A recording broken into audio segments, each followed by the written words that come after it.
Hello, and thank you for tuning in to Starting Small. Today, I'm joined by Simon Sacal of Soli. Simon, thank you so much for joining me today. Thank you, Cameron, for inviting me. Yeah, so to kick things off, I'd like to start with your upbringing. Where did you grow up, and what would you say your childhood was like? I'm from Mexico, Mexico City specifically. I grew up there. I ended up going to school there and then to college there. My childhood was very nice, very family tight. I'm from a very tight family, and we were all together a lot. And Mexico is amazing, so Mm, I think it was good. And then I had my university days in Mexico City as well. amazing. So, growing up as a kid, what were maybe some of your aspirations? And maybe I'm not sure if it fell in the family. Did you aspire to do anything your family did, or what did you want to do through grade school? Well, my family is very entrepreneurial. My dad has always been doing his business, and I knew from the start that it's something that I would do. I didn't know what exactly I would do. I thought of myself as a lawyer sometimes, and that's what I thought I was going to study until I found engineering and then the business side of engineering, which I really loved, and I decided to go to engineering school. But Mm, um, and especially because of this, because I knew I wanted to found my own company. yeah. Love it. I mean, growing up and with the interest of engineering, going to school for engineering, what did you see? Like, what was your aspiration post graduation? What did that career journey look like? I'm not sure if solely falls into place there, but what did that next step look like?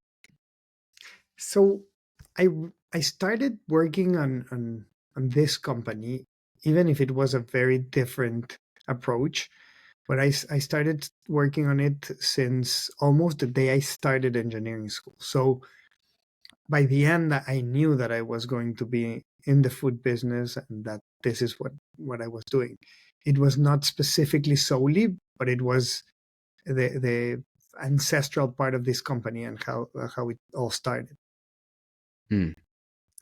Getting into solely, then, I mean, where does the interest for like fruit and organic fruits in the form of a snack, where does that come from? Does it your roots in Mexico?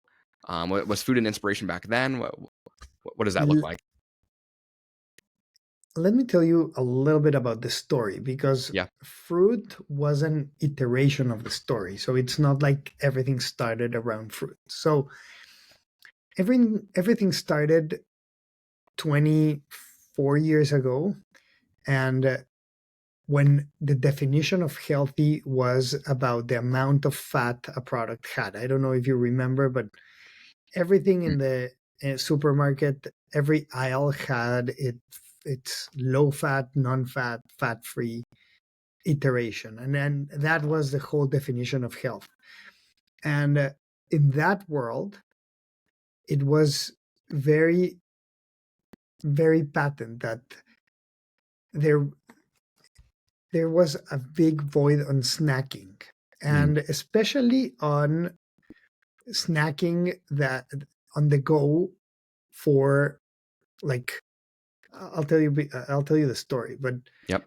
there I was around 17 years old, and in Mexico people were hanging out in malls. So I noticed that all the girls at that time, specifically girls, were on a diet, and the diet was by definition a fat or low fat diet. So I thought that it was a very good idea to have a product that was healthy in that definition, like a low fat, non fat, that was made in front of them in the in the mall, Mhm. and that people can smell how you do it and buy it there and see that it's made without fat. And so that was the original idea that got me into the this food business. Mm, And the idea was just to make it in front of people, and it was not about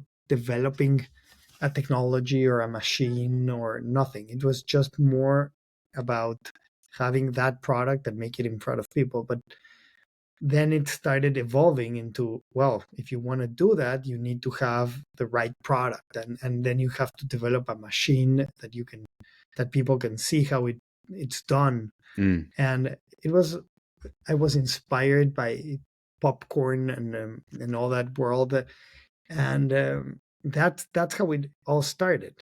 mm. So, taking us back to kind of the founding. So, you were set up in a mall and really making you doing product displays. What did that look like? Painting that picture. So no, so that was the idea, Yeah. but from the idea to execution, a lot of things happen.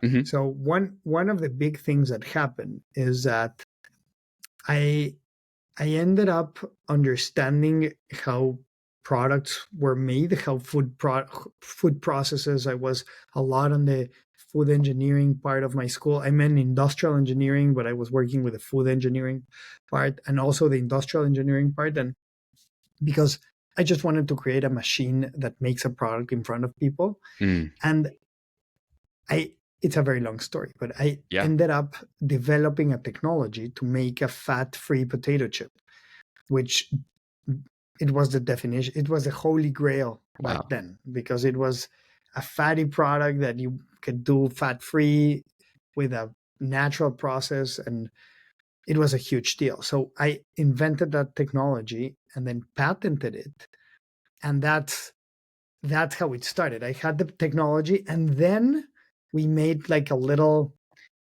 booth or at a mall, the kiosks to Yep. make this in chips. There were like sweet and savory rice-based chips that people could see how they were made Mm, at the mall, and that's how it all started. But wow. the interesting thing was the patent and the technology, and that's what it made all everything grow. Wow. So starting out, so you're selling while making it in front of people. Was solely established as this point? Was solely going to be sold to consumers outside of that, or what was the vision at that point? No, so Soli was very far away. That was because, as a guiding principle, I always think that you need to listen to the consumer Mm, and develop something what the consumer really wants, not as a marketing stunt to pair what I can do or I can buy from a co-manufacturer and then pair it with what consumers want. What I really knew is that we you needed to develop the real product that consumer wants. So mm, that's the main thing that we did with Soli on the evolution of it. But back then it was like, how do we make a fat-free potato chip? mm, The story there is that it was very popular at the shopping mall, and there were very big lines to buy the product, but the business model didn't make sense mm, because we needed to I needed to raise a lot of money to open a big amount of a big number of kiosks. yep. So we shifted to making a product back then, this fat-free potato chip, and starting selling it to Walmart and 7-Eleven and Mm, all those retailers in Mexico. And then that's how we started. yep. And that evolved. We started using that technology to make a protein product for the school system, the Mexican school system, to give children the opportunity to have a lot of protein in their cereals. It was like a protein cereal, Mm, and that part of the business started growing a lot. And then the way that this evolved to Soli is because schools in Mexico started asking for fruit. Back then, they didn't even get fruit mm, or vegetables in schools. It was just packaged products. So there was this new law, and they needed fruit in the school lunch boxes. And it's a very long story, oh but no, I'm intrigued. we ended up inventing another technology on Wow. which we own a patent to make a fruit bar out of just fruit, and at a very, very affordable price, Mm. with a very indulgent fruit bar. And it started being a huge success because children were eating it.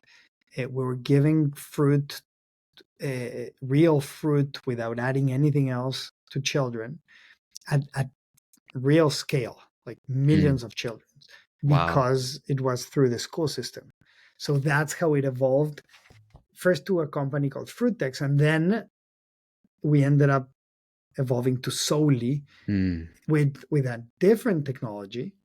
That what we started with is with this fruit jerky Yep. product, and this technology is very unique because it's like a cold pressing of the fruit. You just need one ingredient, but different from the other bars. Here you preserve the smell and the looks and Mm. everything of the fruit, so you can see the pieces of the fruit. So it's a different technology, different patented process, different Mm. everything. So that's how we evolved to Solely. And but just to get here, we we decided that we needed to build a fully vertically integrated company from the fields to the consumer, because the only way to get to compete with a world where everything is extremely indulgent, because you add a lot of sugar and you add Mm. flavors and you add everything, Yep. is, if you want to go do it through fruit, is to go to the farmers and help them get the best yields possible. You can double or triple their yields just with best practices. Mm. Then help them turn into organic, for example. Then using 100% of a crop. So we started doing all these things, which makes it sustainable Mm. to have a fruit product that looks amazing, tastes amazing, but it's only made out of one or two ingredients that are Yeah. basically fruit. So it's the same idea that I was explaining at the beginning, that it's about really bringing what consumers want and not just doing the marketing saying this is what you want, but it's hidden Yeah. somewhere. Incredible. Going to like partnering with a farmer, for example, when you guys first were launching Solely, what does that look like? What's the incentive for that partnership to make that agreement with like a farmer? You said to help them switch to go organic. What's the incentive So overall? the incentive, Cameron, for us is that it's the only way to really solve the problem. Yep. Uh, because this is very straightforward. There's a lot of noise because of all this marketing, but at the end of the day, we humans crave sweetness, right? And it's a natural evolution, and we crave it. Yep. And there's three ways to make a sweet product, not even a snack, any sweet Mm. food. You either add sugar, which is cheap and easy and very helpful technically. You add chemicals or artificial sweeteners, or all these things that we invent, and for a few years everyone wants them, and then we find out that they have some harm, and then we start all over again. Yep. Or the third alternative is you use fruit. There's no other way to do it. Mm. And everyone knows it. It's not that we're more intelligent than no one else. The problem is that to use fruit, you need to get your hands extremely dirty, and you need to build the whole supply chain, Mm. and you need to work with the farmers, and you need to get a cost that you can get a conversion cost to get this product to the consumer.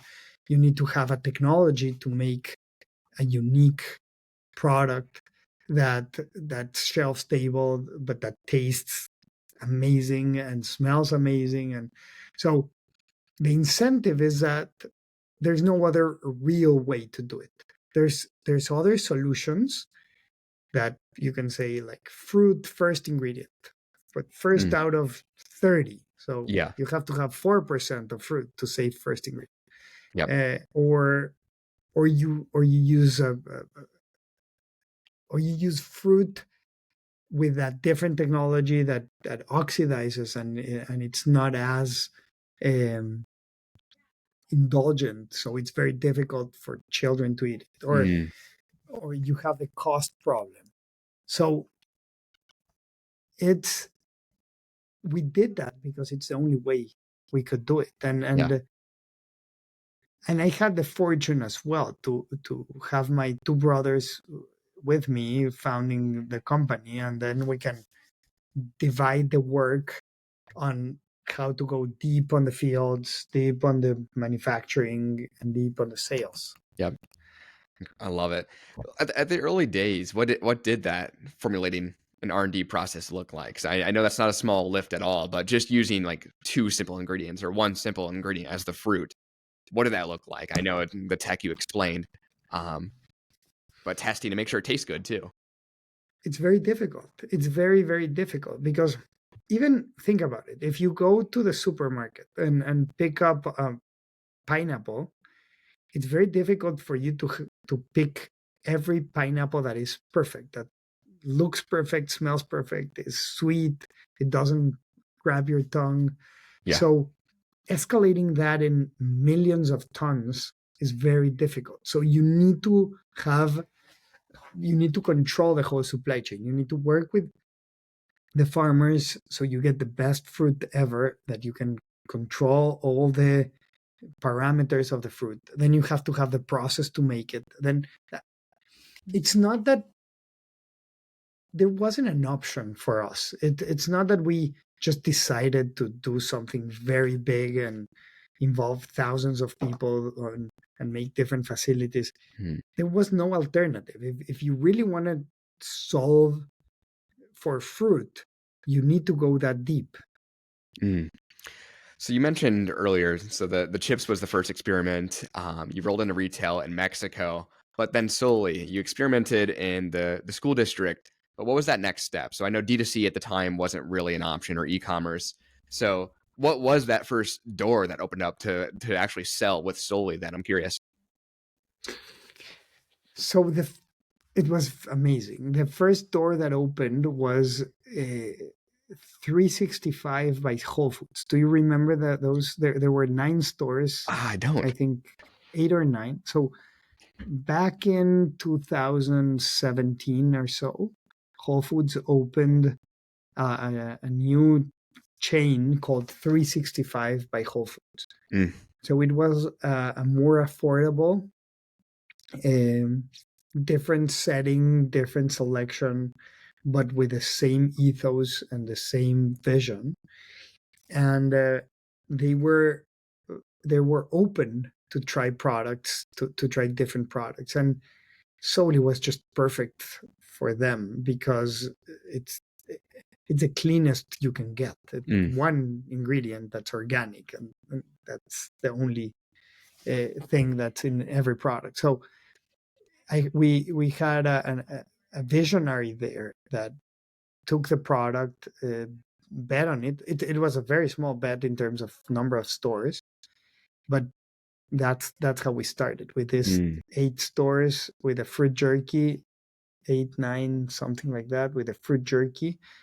And turned out that we were right. People mm. really wanted this product, and that that's how we started. Love it. At what point did the newer products roll in? So you started with the jerky, but now you have dried fruit, you have the fruit snacks as well. What was the inspiration behind launching a new product? And what was the reasoning behind the ones you chose? So the fruit jerky was the way that we opened, and that this technology is very unique, and it needs the whole supply chain, and it basically gets the whole fresh fruit, and it's like a cold pressing into this strip, Hmm. and that's how everything started, and it's still the best seller. But then we needed something more kid friendly, Mm, and we had we my brother Gabriel, who was in heading all Mexico, all operations, all R&D, came up with this process to use the same mango and have it textured as a gummy, as a fruit snack, Mm, and have the bounds on it. And so it's a really disruptive thing, because usually gummies have 20, 30 ingredients, and yep. this is made of one ingredient, but you get that experience Mm, of the fruit snack slash gummy product. So it's very unique, and and it opens a very different approach in the market. mm. Yeah, personally, I mean, the gummies are so good. Trying the product myself, but to the listeners out there who might be curious, using just the one product, organic fruit, how how is it shelf stable, especially going in different weather conditions, or if someone ordered online? Um, how That's does it work? part of the process that we do. It involves a lot of things. It involves controlling the water, the amount of water, controlling the living things on the fruit, controlling the amount of oxygen in Mm, the packaging sometimes, or the packaging itself, the barrier. So it's a lot of things, but it's part of the patented processes that we use. So the product is shelf stable, but it's still just one ingredient without mm, having to add chemicals. yeah, love it. In what ways do you guys find, or what marketing is working best? So, I mean, marketing against some of the giants, maybe the conventional brands of gummies, but being just that single one ingredient. What do you find works well? Is it like education for consumers? I'm curious. So for us, it it works very well to have this very good product. So that's number one. And second is we need people to try us. So that's the only thing we have to do, because the product is so unique and differentiated that when people try it, if they like it, which most of them do, they come back. Mm, There's no other alternative. It's not like we're just offering a different flavor or a different something on a normal product. This is completely unique. yep. So what we need is for people to try it. So we're doing a lot of things. We have some promotions, and the reason we do promotions is specifically for people to try us. We have some people in the field who are very passionate about our product, Hmm. and are giving samples around, and it's just amazing how people react to it, because Mm, it's not expected. And then we rebranded a bit the packaging, so the new branding tells a lot more of the story mm, about the one ingredient. We made it a lot more digestible, and I think it's making a difference. It's just mm, starting to roll out in the last couple of months, but it's making a very mm, big difference. But at the end of the day, we're not the company that is pushing millions and millions into marketing, because we don't need to, yep. because the product is so good. We just need people to try us, and people are trying it because it's the perfect solution. If you want something that's clean, nourishing, the whole fruit, but at the same time it's indulgent and sweet Mm, and satisfying. So it was about making the right product. yep. With some of that feedback, then I'm curious, what do you find is the main consumer, or the main demographic overall? I know it's a universal product, but curious of what that is. About what I lost you for a second, sorry. The main demographic overall for the product from some of the feedback you received. I'm curious. I know it's universal, but So the gummies that we were talking about are lean towards kids, but not as strongly as I would think of. Adults eat it a lot, so mom buy it, but they eat it as well with the kids. yep. And the same goes with the jerky. The jerkies were more of an adult type of marketing, and but we have them like at my children's school. Everyone takes them for lunch, and Mm, so it's very universal. It's more. millennial and Gen X and their kids, because this definition of healthy as clean is fairly new. It's not about counting the calories or the grams of fat, or it's more about having something that we've eaten as humans for thousands of Mm, years that we know it's nourishing, and that idea is everyone knows it. It's not something that will change, but it resonates very well with these new generations. mm, love it. What are you finding is the top flavor overall? I'm curious. I think the mango, Yeah. definitely the mango. But there's new flavors that we're launching that Mm. I think will be fighting with the mango a lot, because we've been, for us, Cameron, to develop a product is a huge deal, because we have to go to the farms, source the organic product, develop the supplier or the farmer to have the quality control that we need in a Mm, huge in a big volume. Then we need to set up the season so we can have it in the right season and manufacture it. And so it's not just about a flavor; it's about mm, the whole yeah. going wherever on the earth they're they grow this product in a clean and sustainable way, and then it's years. So we're just launching some new products, like, for example, this is my favorite right Mm, now. It's a mango guava fruit jerky. It tastes so good, and awesome. it tastes like guava. But we're also doing things like a blueberry Love it. and a passion fruit that I think will be very, very exciting to the consumer to have these mainstream flavors. Incredible. So, I mean, so much evolution from the beginning, even before Solely, and then through Solely. I would love to hear as we wrap up. If there's one piece of advice you can share with an aspiring entrepreneur, maybe something you've learned or regret along the way, what would you say that would be?